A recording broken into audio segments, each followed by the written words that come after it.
Conselhos aos professores, pais e estudantes. Capítulo 19. As escolhas do lar. À medida que avançarmos no estabelecimento de escolas de igreja, encontraremos uma obra a fazer-se em prol das crianças nos lugares em que se julgou não se poder manter uma escola. Tanto quanto possível, todos os nossos filhos devem ter o privilégio de uma educação cristã. A fim de provê-la, devemos algumas vezes estabelecer escolas no lar. Bom seria se várias famílias da vizinhança se unissem para empregar um professor humilde, temente a Deus, a fim de dar aos pais o auxílio que é necessário na educação dos filhos. Isto será uma grande bênção a muitos grupos isolados de observadores do sábado e um plano mais agradável ao Senhor do que aquele que algumas vezes tem sido seguido, de mandar de casa tenras crianças a frequentar uma de nossas escolas maiores. Nossos pequenos grupos de observadores do sábado são necessários para manter a luz diante de seus vizinhos e precisam das crianças em seus lares, onde, terminadas as horas de estudo, podem ser um auxílio a seus pais. O lar cristão bem organizado, onde as tenras crianças podem ter aquela disciplina paternal que é segundo a determinação do Senhor, é para elas o melhor lugar. Os primeiros anos da infância são de pesar a responsabilidade para os pais e mães.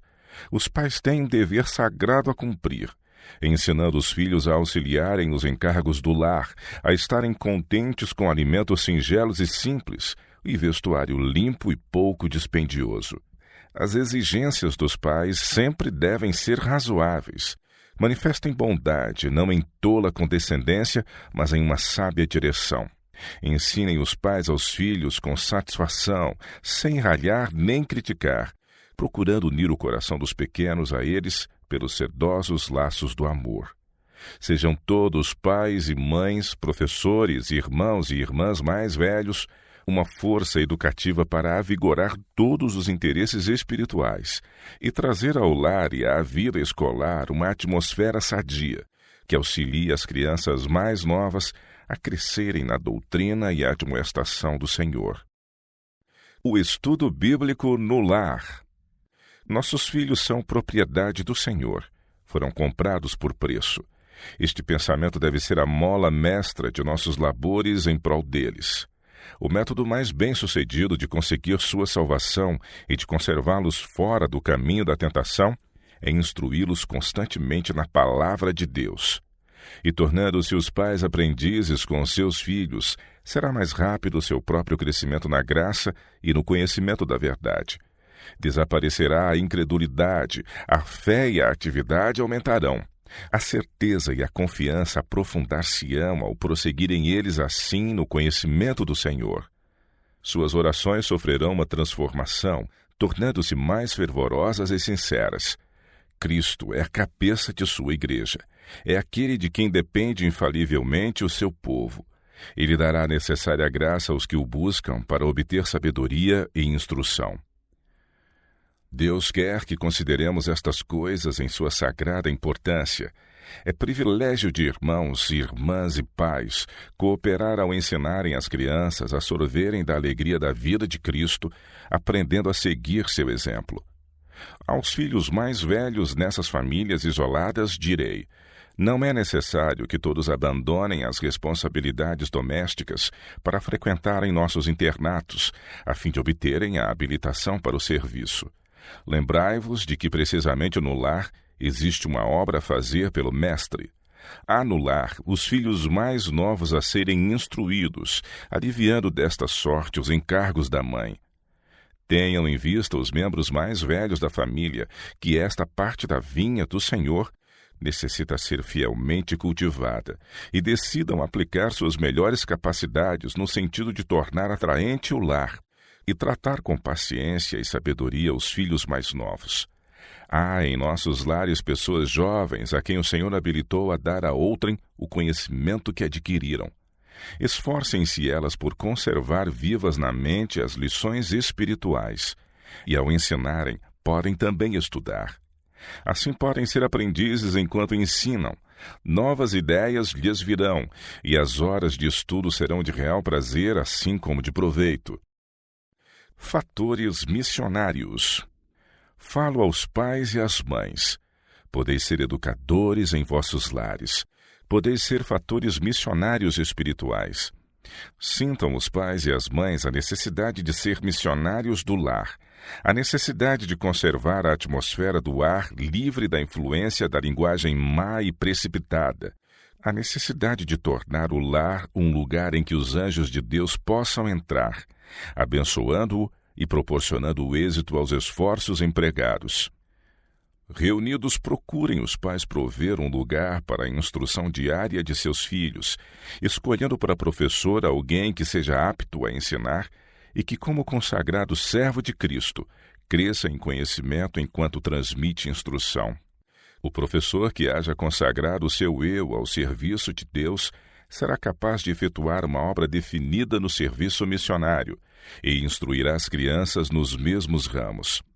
Cooperem os pais e as mães com o professor, trabalhando ardorosamente pela salvação de seus filhos.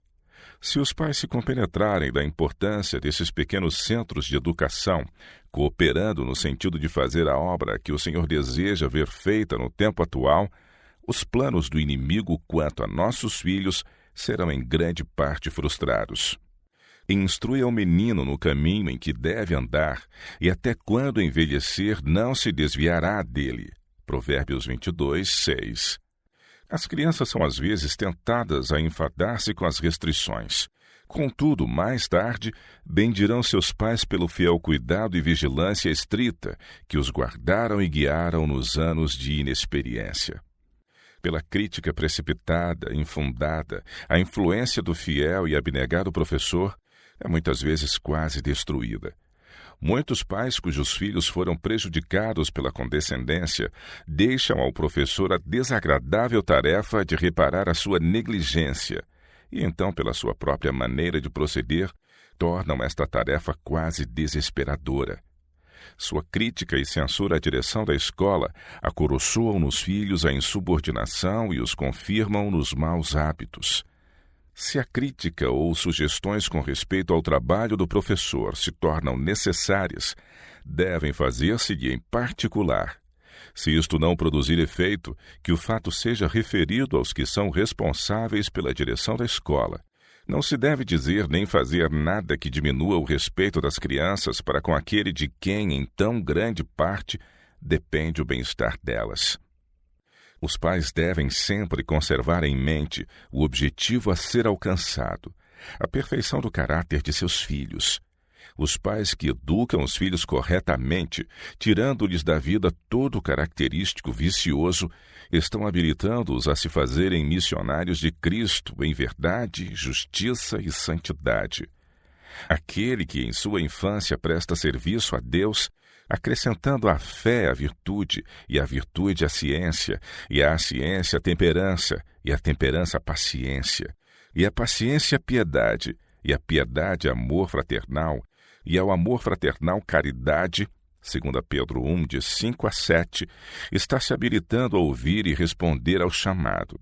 Filho, sobe mais, entra na escola mais elevada. Pensais que não aprenderemos alguma coisa ali? Não temos a menor ideia do que então se nos revelará. Com Cristo andaremos ao lado das águas vivas. Ele nos patenteará a beleza e glória da natureza. Revelará o que Ele é para nós e o que nós somos para Ele. Verdades que hoje não podemos conhecer, em virtude de nossas limitações finitas, ali conheceremos. Nem a escola de igreja, tampouco a escola superior, proporcionam, como faz o lar, as oportunidades de firmar o edifício do caráter de uma criança sobre o fundamento apropriado.